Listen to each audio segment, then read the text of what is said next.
The champagne had lost its fizzle long ago, much like everything else in Marcus Chen's meticulously curated life.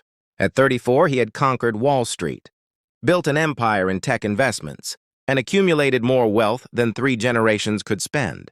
Yet as he stood in his penthouse overlooking Manhattan's glittering skyline, the only thing he could think about was his mother's worn hands and the sadness that had lived in her eyes since his father passed away 2 years ago.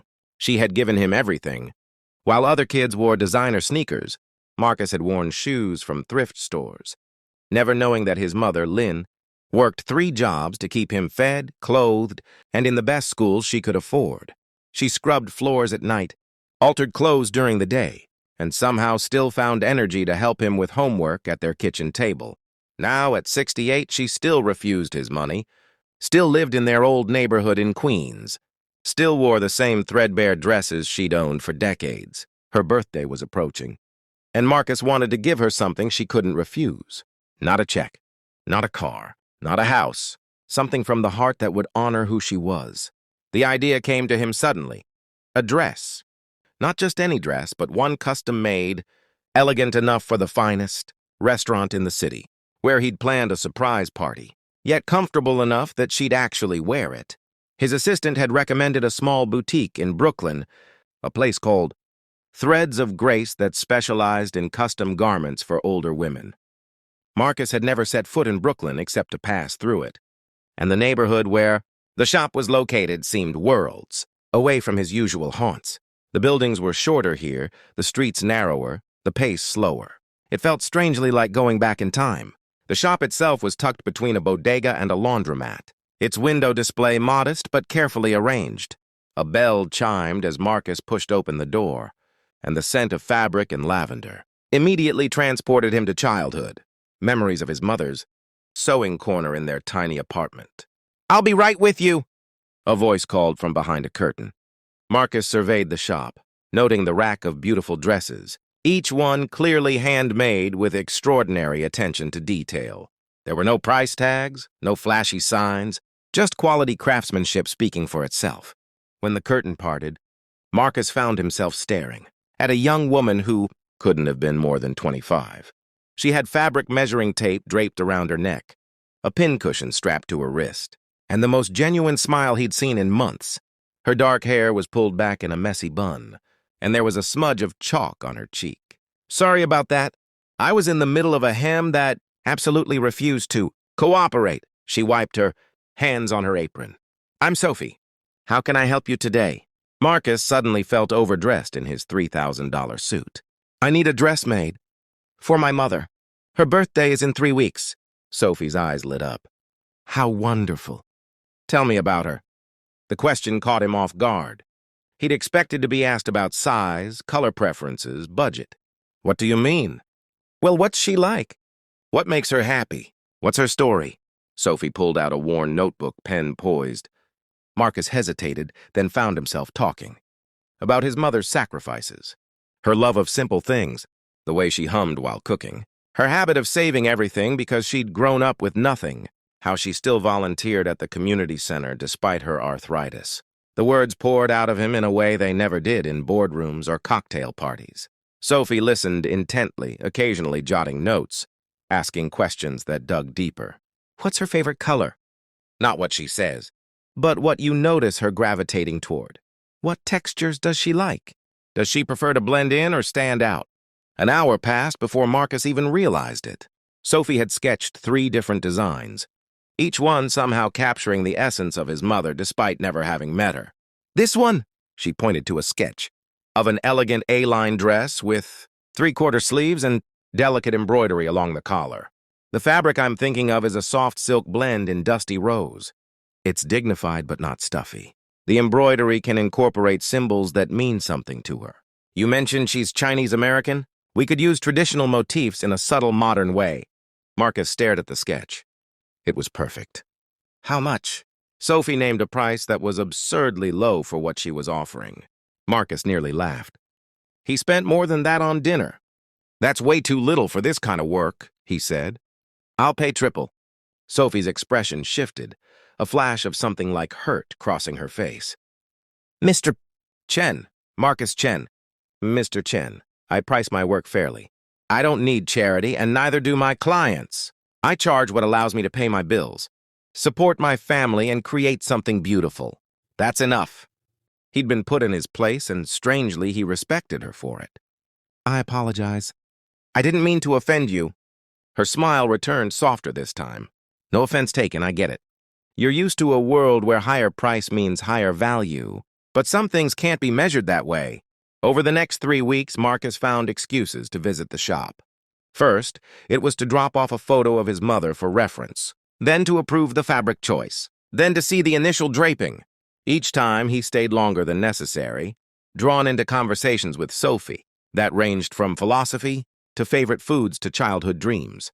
He learned that Sophie had inherited the shop from her grandmother, a Holocaust survivor who'd built a life through her needle and thread, that Sophie had turned down a scholarship to fit to care for her grandmother in her final years, learning the trade at her bedside, that she employed 3 other seamstresses, all older women who struggled to find work elsewhere, that she sometimes made dresses for free, for women who couldn't afford them but needed something special for a job interview or a wedding.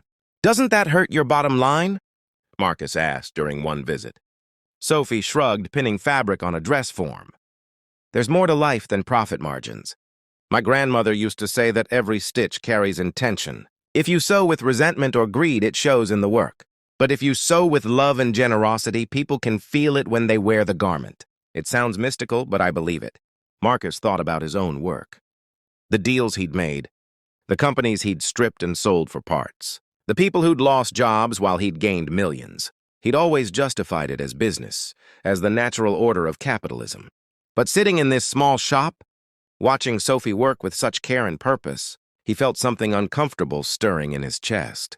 The day before his mother's birthday, Sophie called him. It's ready.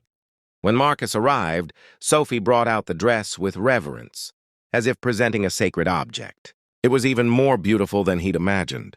The dusty rose fabric seemed to glow in the afternoon light. The embroidery incorporated plum blossoms, a symbol of resilience and hope in Chinese culture. The cut was elegant but forgiving, designed for a real woman's body, not a mannequin. Sophie, this is... His voice caught. My mother's going to cry. In the best way, Sophie beamed. That's what I was hoping for. She carefully folded the dress in tissue paper, placed it in a box tied with simple twine.